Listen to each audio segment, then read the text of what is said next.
Bonjour à toutes et à tous, aujourd'hui le test de la nouvelle Ligier JS60, le nouveau SUV de chez Ligier. Attention, c'est parti!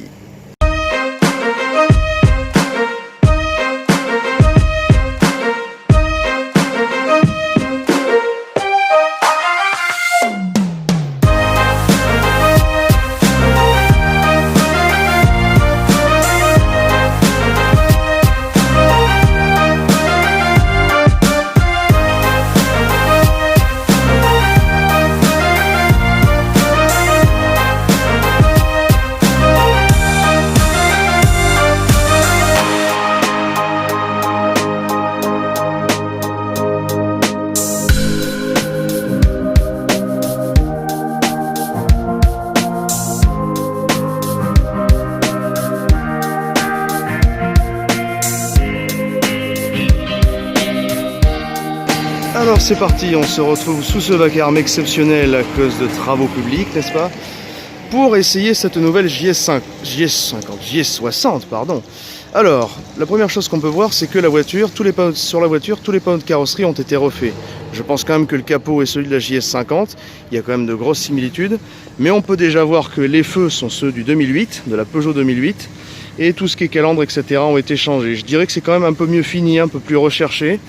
On a quelque chose qui se rapproche d'un design actuel, on va dire. Niveau design, parlons-en, on retrouve beaucoup de similitudes qui font aujourd'hui les SUV, notamment ces grandes arches ici en plastique brut qui servent tout simplement à donner un côté plus massif au véhicule, ainsi qu'une petite ligne de style qui va partir jusqu'ici pour donner un côté encore plus acéré. Je sais, vous n'aimez pas quand je dis ça, mais que voulez-vous, c'est la mode actuellement. On retrouve notamment une carrosserie en deux tons avec un noir laqué au-dessus et en bas un rouge qui est assez vif.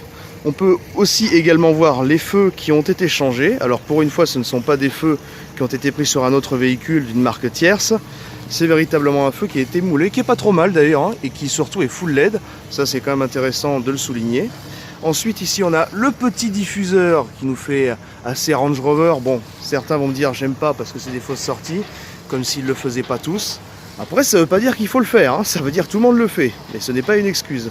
On retrouve ici une petite ligne que je n'avais pas remarquée, et ça, comme vous savez bien, c'est la fameuse ligne qu'on a au derrière des Audi.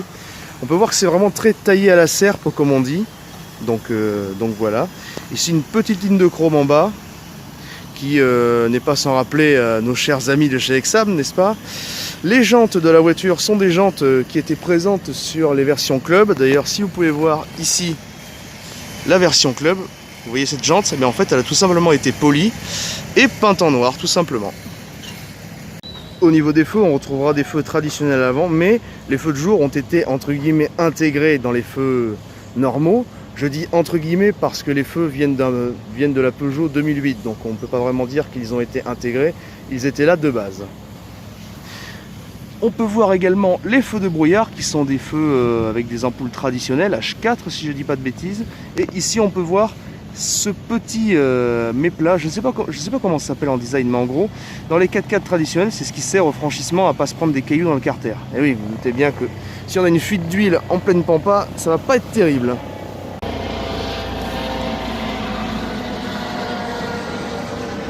Quant au feu arrière, c'est plutôt réussi en fait. Alors là, on verra pas très correctement à cause des reflets. Alors, on voit le feu jaune alors qu'en fait, il est bien rouge, mais il apparaît jaune à l'écran. Alors, les feux sont plutôt bien faits, c'est quand même bien. On voit pas la démarcation de la LED. Je pourrais même pas vous dire où elle est. Je pense qu'elle est là. Et ça se diffuse tout simplement comme ça. Bon, beaucoup de voitures utilisent ce système. Ça permet d'avoir une meilleure diffusion de la lumière avec moins de LED. Mais en tout cas, ça va. Les feux sont plutôt jolis. Ils sont même plus jolis qu'à l'avant, je trouve. Et puis voilà. Maintenant, qui dit SUV dit surtout véhicule pour transporter de la charge. Parce qu'on est d'accord qu'on n'achètera pas ça pour aller faire les azous dans la terre. Alors, au niveau du coffre, on a à peu près le même volume qu'une Exam Crossover ou Crossline. C'est peut-être un poil plus petit et encore, je ne pourrais pas me projeter parce que j'ai pas de Crossline à disposition. Toujours la tablette d'arrêt de charge qui... Ah, mais là c'est bien, parce que là c'est solide, parce que il y avait quand même certaines d'autres fois où c'était pas terrible, donc c'est bien. Le fameux intérieur, là par contre j'ai un truc à dire sur cet intérieur. Voilà, donc vous pouvez voir que c'est assez profond, je peux très facilement m'asseoir. Ouh, les suspensions sont un peu molles, faut dire qu'elle est haute.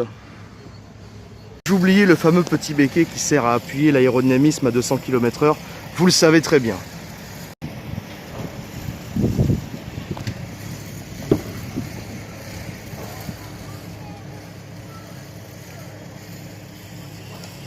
Avant de passer sur l'intérieur, je tiens d'abord à vous montrer les contreportes qui ont été changées. Là, je trouve que c'est plutôt pas mal, on a quelque chose qui a vraiment été bien fait. Là, on sent quand même qu'il y a eu du dessin. En réalité, on voit des formes géométriques, notamment on pourrait voir ici un trapèze. Bon, même si avec cette arête-là, c'est incompatible, mais voilà, on a des formes trapézoïdales, comme il dit l'autre. C'est bien, ça rappelle le design actuel. Ici, un petit ajout en fait en plastique couleur carrosserie. Oui, c'est pas du métal, hein, vous vous en doutez bien. Et voilà, toujours les montants de portière. Alors, je trouve ces montants de portière pas jolis, mais je pense que s'ils sont mis là, tout simplement pour rigidifier l'ensemble, parce que tout est d'un seul tenant et fait avec du métal, comme les châssis tubulaires. On en parlera d'ailleurs. Bon, et bien là, maintenant, on passe sur l'intérieur. Et je suis obligé de vous dire, chers messieurs et mesdames de Céligier, que je suis déçu. Pourquoi? Parce que l'intérieur que vous avez mis, c'est l'intérieur de la JS50. Et le problème, c'est que l'intérieur de la JS50, c'est l'intérieur de la première JS50. C'est aussi l'intérieur de la XO Trek, qui était aussi une modification de l'intérieur de la XO, qui était elle-même un recyclage de l'intérieur du X2. Et je vais vous expliquer pourquoi je pense ceci. Voici maintenant cet intérieur où je vais critiquer, bien entendu, car en tant que journaliste, bon, avec de gros guillemets, mon métier est de critiquer, comme si c'était mon métier. Alors, bon...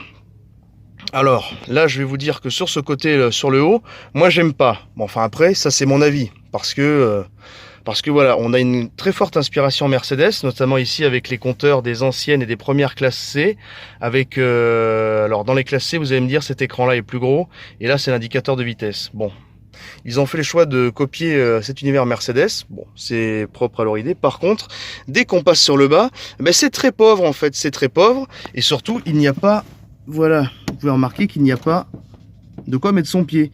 Et ça, c'est très désagréable, surtout quand vous devez faire des parcours de 50 km. Je veux dire, c'est un détail à ne pas négliger. Le confort est un détail surtout dans un SUV à ne pas négliger. Notamment aussi, ici, on a ce levier de vitesse avec cette planche, pas planche de bord, mais tout ce qui est contrôle avec le... Ah, il est plus là? Ah ben, je me suis fait avoir comme un bleu, tiens. Tout ce qui est contrôle, etc. Donc ici on a les ouvertures des fenêtres, etc. Fenêtre à impulsion, ça c'est bien. Mais le problème c'est que cette pièce, c'est la pièce du X2, messieurs de chez Ligier. Et moi en 2020, j'ai pas envie d'acheter un X2 modifié. Vous voyez où je veux en venir? Bon, après au niveau des sièges, vous pouvez voir que c'est assez joli. Là c'est bien, il y a quand même des choses qui ont été travaillées, c'est bien. Bon, vous allez me dire ce sont les sièges de l'élégance.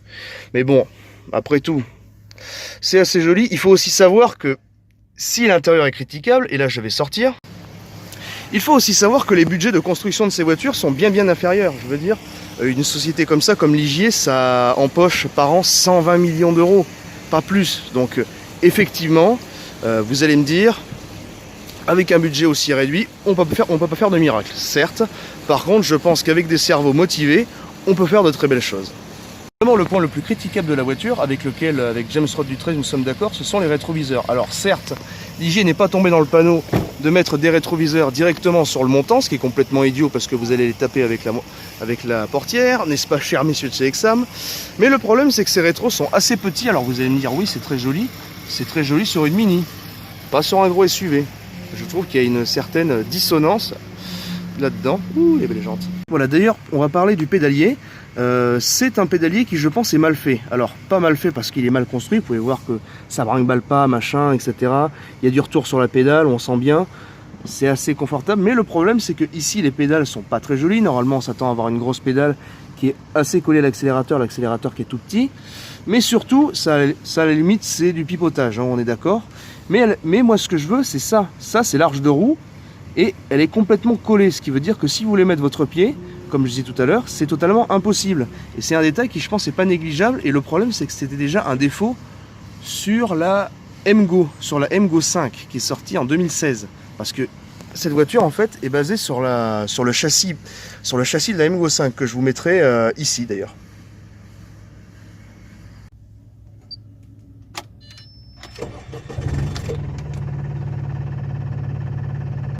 Bon et bien chers amis, il est donc temps de passer à notre petit essai de la Ligier JS60. Donc je vous propose comme d'habitude, et même je vais revenir à une ancienne formule, comme j'ai paumé ma caméra comme une andouille. Je vais d'abord vous filmer l'accélération et puis ensuite je vous dirai ce que j'en pense. Allez, c'est parti!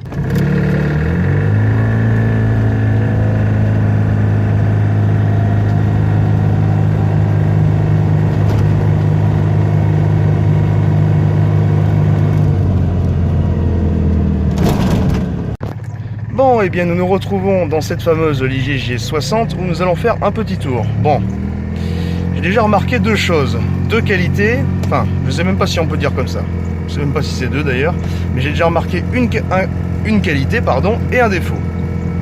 Alors, on va déjà prendre la route. La première qualité, je dirais que c'est que la voiture est assez souple en fait. Même, je dirais que même moi, à force de pas conduire sans permis, la souplesse de ces petites bagnoles me surprend quand même. On est tout à fait dans ce qu'on est en droit d'attendre d'une citadine. Bon, ça fait un peu de bruit parce que la sonorisation n'est pas terrible, hein, due aux normes de poids. Mais après, c'est tout à fait correct. Ça va pas casser les oreilles, je veux dire.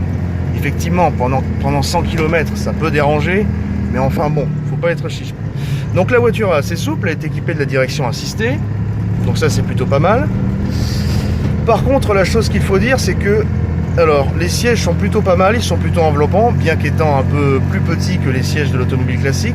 Par contre, je dois dire qu'au niveau des jambes, c'est très désagréable. Je suis obligé de mettre mon pied à plat comme ceci. Et le problème, c'est que ici, je vais avoir le pied qui va se coincer derrière l'accélérateur et derrière, tout simplement, j'allais dire le poste de commande. C'est pas le nom qu'on lui donne, mais enfin bon. Et ça, c'est dommage, parce que vous allez me dire, oh, ça va, il n'y a pas mort d'homme. Mais le problème, c'est que ce défaut, il était déjà présent sur les microcars MGO, comme je vous disais tout à l'heure. Et moi, je suis quand même déçu que ce défaut n'ait pas été résolu. Hop là. Bon, sinon, le châssis tient bien, malgré que les suspensions soient un peu molles. Mais ça, c'est normal, c'est dû à la garde au sol du véhicule qui a été un peu... Oui, vous en faites pas pour le sens interdit. Hein. Vous voyez, on se sent important. On se sent important. Les vrais connaîtront cette phrase. Bon, je vous propose qu'on se gare et je vais maintenant apporter une conclusion et mon avis sur ce véhicule.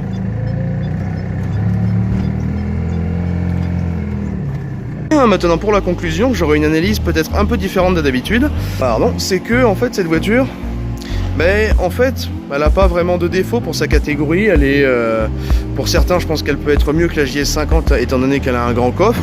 Niveau design, c'est vrai qu'elle est aussi jolie. Niveau praticité, c'est bien. Et le problème, c'est que c'est une voiture qui est seulement bien. Et je vais vous expliquer. En tant que passionné automobile, on aime bien avoir un petit plus qu'un bien. Et là, le problème, c'est que je ne le retrouve pas. Alors certes, j'ai une bagnole, oui, qui est bien, mais en m'asseyant dedans, en étant habitué au sans permis, ça ne fait pas sauter de mon siège.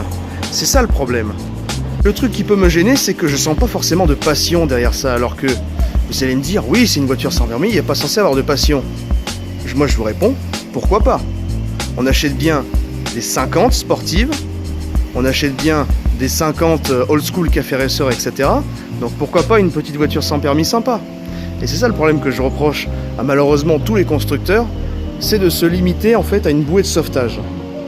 Et en tant que passionné automobile et de voitures sans permis, je le rappelle, j'aimerais faire passer un message aux constructeurs, faites-nous des voitures amusantes, faites-nous des voitures originales, faites-nous des voitures où même quand on a ce putain de permis, on se dise ah ouais, c'est bien quand même. Parce que, effectivement, si vous arrivez d'une Exam 400, vous allez sauter au plafond, vous allez dire c'est la meilleure voiture du monde. Ça, c'est évident. Mais le problème, c'est que ça concerne que les gens qui n'ont pas le permis. Pourquoi ne pas intéresser d'autres personnes? D'autant plus que la voiture est écologique, ça consomme rien. Des moteurs comme ça, s'il y avait plus d'acheteurs, les constructeurs auraient plus de sous pour pouvoir développer des technologies supérieures, par exemple des moteurs hybrides. Et moi, je vous dis qu'un machin comme ça qui consomme... Sur ce, j'espère que ce petit essai vous a plu et moi je vous dis à la prochaine. Ciao ciao.